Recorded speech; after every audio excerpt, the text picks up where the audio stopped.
मूर्ख बंदर राजा। एक जंगल में बहुत सारे जानवर रहते थे और जंगल का राजा शेर बहुत बूढ़ा हो चुका था और इस वजह से एक दिन वो मर गया। जब उस जंगल का राजा मर गया तो अब जंगल के जानवरों को एक चिंता सताने लगी। सारे जानवर इकट्ठे हो गए और एक पेड़ के पास आकर भालू ने सभी जानवरों से कहा, दोस्तों, अब इस जंगल के लिए हमें एक राजा की आवश्यकता है। हमारे जंगल के राजा शेर अब मर चुके हैं, तो हम में से किसी न किसी को आगे आकर इस जिम्मेदारी को संभालना होगा। ये सुनकर हाथी भालू से कहता है, दोस्त, देखने में मेरा शरीर का आकार बहुत बड़ा है, तो शेर के बाद तो मुझे ही राजा बनना चाहिए। क्या तुम सबको ये मंजूर है? हाथी की बात सुनकर खरगोश कहता है, तुम सच कह रहे हो? तुम बहुत बड़े हो। अगर जंगल को कोई समस्या आए, लेकिन तुम फुर्तीले नहीं हो। अगर जंगल में कोई समस्या आए तो तुम तेजी से भाग नहीं पाओगे, और अगर तुम कहीं गिर गए तो उठ भी नहीं पाओगे। खरगोश की ये बात सुनकर सारे जानवर सोच में पड़ गए। इतने में वहां एक बंदर आता है और वो अजीब तरीके से नाचने लगता है। उसके नाच को देखकर सारे जानवर हंसने लगे। तब बंदर ने उन जानवरों से कहा, दोस्तों, अगर मैं इस जंगल का राजा बना तो बहुत अच्छा होगा, क्योंकि मैं आराम से पेड़ पर बढ़ सकता हूँ और कहीं भी आसानी से आ जा सकता हूँ। मैं बहुत तेज भी भागता हूँ। दोस्तों, आप लोगों ने देखा ना, मैं कितना अच्छा नाचता भी हूँ। अगर आप लोगों का दिल बहलाना चाहा तो आप मुझे बता देना, मैं आपकी सारी समस्याएं आसानी से सुलझा सकता हूँ। बंदर की बातें सुनकर सारे जानवर बंदर को जंगल का राजा बनाने के लिए तैयार हो गए। लोमड़ी को यह बिल्कुल पसंद नहीं था। उसने मन ही मन सोचा, राजा के लक्षण होते हैं कि उसे बहुत ताकतवर होना चाहिए, साथ ही साथ बुद्धिशाली भी। ये बंदर इस जंगल का राजा कैसे बन सकता है? क्या यहाँ उसने थोड़ा ऊट-पटांग नाच लिया तो इससे क्या ये राजा बनने लायक हो जाता है? थोड़ी सी ठीक ठाक बातें कर ली तो जंगल के जानवरों ने इसे राजा बना दिया। देखना, एक दिन जब ये मौका पड़ेगा तो ये अपनी बुद्धिमानी और अपनी ताकत का प्रदर्शन करेगा, और तब जाकर लोगों को पता चलेगा। ये सोचकर लोमड़ी उस वक्त का इंतजार कर रही थी। एक दिन लोमड़ी भोजन की तलाश में घूम रही थी। रास्ते में एक जाल बिछा हुआ था और उसमें मांस का टुकड़ा भी था। ये देखकर लोमड़ी के मन में एक सोच आया, लगता है किसी ने शिकार फेंक रखा है। लोमड़ी मांस के टुकड़े को लिए बगैर भाग गई। बंदर के पास पहुंचने पर लोमड़ी ने बंदर से कहा, महाराज, आपको एक तोहफा देना चाहती हूँ। अगर आप मेरे साथ आएंगे तो मैं आपको स्वादिष्ट भोजन कराऊंगी। ये सुनकर बंदर खुशी खुशी लोमड़ी के साथ चला जाता है। लोमड़ी बंदर को जाल के पास ले जाती है और कहती है, महाराज, वो देखिए आपका भोजन आपका इंतजार कर रहा है, जाकर खा लीजिए। लोमड़ी की बात सुनकर बंदर ने ना तो इधर सोचा ना उधर, ना आगे देखा ना पीछे, सीधा जाकर जाल में फंस गया। अरे बाप रे, ये कोई मुझे बचाओ, मैं तो फंस गया। बंदर जोर जोर से चिल्लाते हुए रोने लगा। बंदर को देख लोमड़ी ने कहा, राजा का मतलब होता है होशियार और ताकतवर होना, जो तुम नहीं हो। लोमड़ी बंदर को वहीं छोड़कर चली जाती है। तो देखा दोस्तों, जिसका काम उसी को शोभा देता है। आपको हमारी ये कहानी कैसी लगी, हमें कमेंट बॉक्स में जरूर बताएं। और यदि आप ऐसी ही और भी कहानियां सुनना चाहते हैं तो हमारे चैनल को सब्सक्राइब करना ना भूलें। शुक्रिया। होशियार शेर। एक जंगल में एक शेर भोजन की तलाश में घूम रहा था। एक जगह पर उसको मांस का एक टुकड़ा मिलता है। मन ही मन शेर खुश हो जाता है। आज तो ये मांस का ताजा ताजा टुकड़ा खाकर अपना पेट भरूंगा। यही सोचकर वो मांस का टुकड़ा अपने मुंह में दबाए जंगल की ओर निकल जाता है। तभी रास्ते में उसे एक लकड़हारा दिखता है। लकड़हारे को देखकर उसके मन में लालच आ जाता है। वो उसका शिकार करने का सोचता है। तभी वो अपने मुंह में रखा हुआ मांस का टुकड़ा साइड में रख देता है और लकड़हारे को पेड़ के पीछे छुपकर देखने लगता है। तभी कहीं से एक चील उड़कर आती है और शेर का रखा हुआ मांस का टुकड़ा अपनी चोंच में दबाकर उड़ जाती है।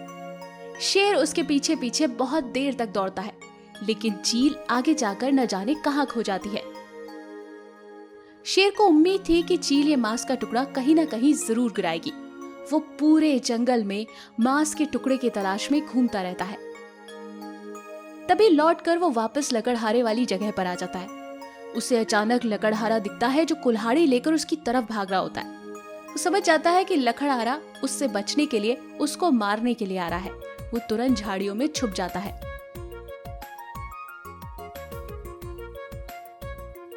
पूरा दिन खाना ढूंढते ढूंढते वो परेशान हो चुका था। आखिर मेरा मांस का टुकड़ा गया तो गया कहाँ?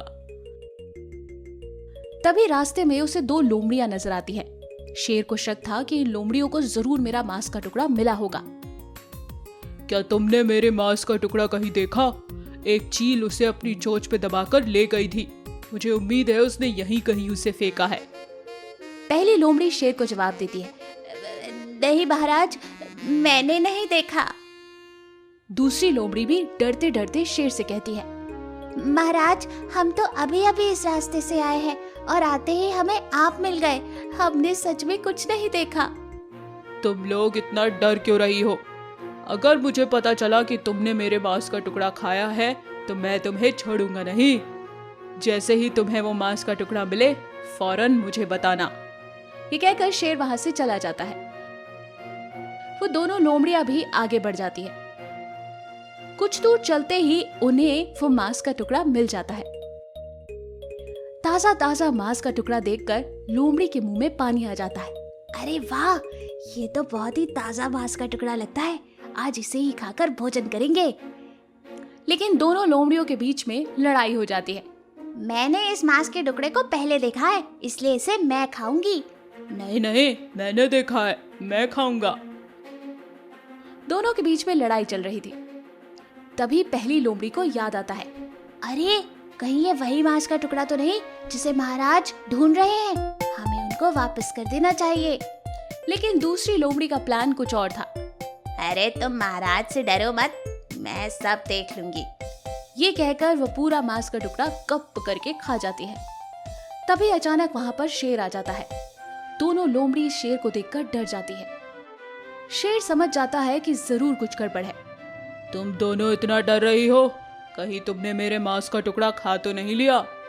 शेर के डर के कारण पहली लोमड़ी सच बोल देती है, महाराज, मैंने इसको मना किया था, लेकिन फिर भी ये मांस का टुकड़ा खा गई। नहीं नहीं महाराज, मैंने नहीं खाया, इसने खाया है। दोनों लोमड़ियां एक दूसरे पर इल्जाम लगा रही थी। तभी शेर ने उन दोनों को चुप कराते हुए कहा, खामोश हो जाओ। मैं ये बात का पता लगा सकता हूँ कि मेरे मांस का टुकड़ा किसने खाया है। एक एक करके मेरे पास आओ। पहली लोमड़ी शेर के पास गई। शेर ने उसको पास में आकर सूंघा। उसे मांस की कोई महक नहीं आई। तुमने मेरे मांस का टुकड़ा नहीं खाया।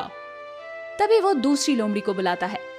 दूसरी लोमड़ी को वो जैसे ही सूंघता है, उसके मुंह के पास से मांस के टुकड़े की महक आ जाती है और शेर समझ जाता है कि इसी ने शेर का भोजन खाया है। शेर अपने जबरदस्त पंजों से लोमड़ी के एक जोर से चबाट लगाता है। मेरा मांस खाकर मुझे ही झूठ बोल रही हो। अगली बार तुम्हें मैं छोड़ूंगा नहीं। अब जाओ यहाँ से, वरना तुम्हारी हड्डी पसली तोड़ दूंगा। दोनों लोमड़ियां वहां से भाग निकलती हैं। चालाकी और होशियारी से हम चोरों की चोरी पकड़ सकते हैं। आपको हमारी ये कहानी कैसी लगी हमें कमेंट बॉक्स में जरूर बताएं। और यदि आप ऐसी ही और भी कहानियां सुनना चाहते हैं तो हमारे चैनल को सब्सक्राइब करना ना भूलें। शुक्रिया। एक घना सा जंगल था। गर्मियों का मौसम था। सारे जानवर गर्मी से बहुत परेशान थे।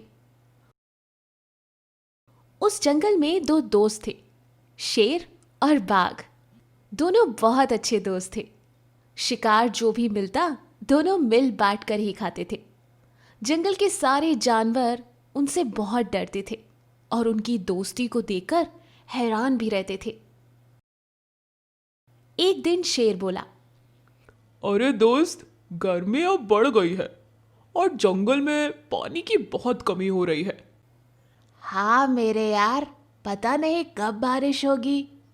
और इस गर्मी की वजह से जानवर ज्यादातर जंगल में नहीं घूम रहे हैं, सब अपनी अपनी गुफा में बैठे हैं। हाँ, इसकी वजह से शिकार भी बड़ा मुश्किल हो रहा है। चलो दोस्त, आज कुछ शिकार करते हैं। बहुत दिनों से आज कुछ अच्छा खाते हैं। हाँ दोस्त, चलो। धूप बहुत ज्यादा थी। दोनों दोस्त शिकार की तलाश में निकल पड़े। बहुत दूर चलने के बाद एक भैंस मिलती है। उसका शिकार करते हैं और पेट भरकर खा लेते हैं। भोजन खत्म होने के बाद दोनों को प्यास शुरू हो जाती है। मेरा तो पेट ही भर गया। आज बहुत मजा आया। आज का शिकार बहुत स्वादिष्ट था। सच में मज़ा तो आ गया, लेकिन अब मुझे बहुत प्यास लग रही है। चलो पानी भी ढूंढते हैं अब। दोनों दोस्त पानी की तलाश में निकलते हैं। दोनों बहुत दूर चलते चलते खोजते रहते हैं। उन्हें एक छोटा सा झरना दिखता है जिससे बहुत धीरे धीरे पानी आ रहा था। पानी को देख दोनों को थोड़ी तसल्ली हो जाती है। तभी शेर कहता है, चलो शुक्र है पानी मिल तो गया। हाँ, पानी बहुत धीरे आ रहा है, लेकिन एक काम करता हूँ, पहले पानी मैं पी लेता हूँ, फिर मेरे बाद तुम पी लेना। अरे ऐसा क्यों? मुझे बहुत प्यास लग रही है।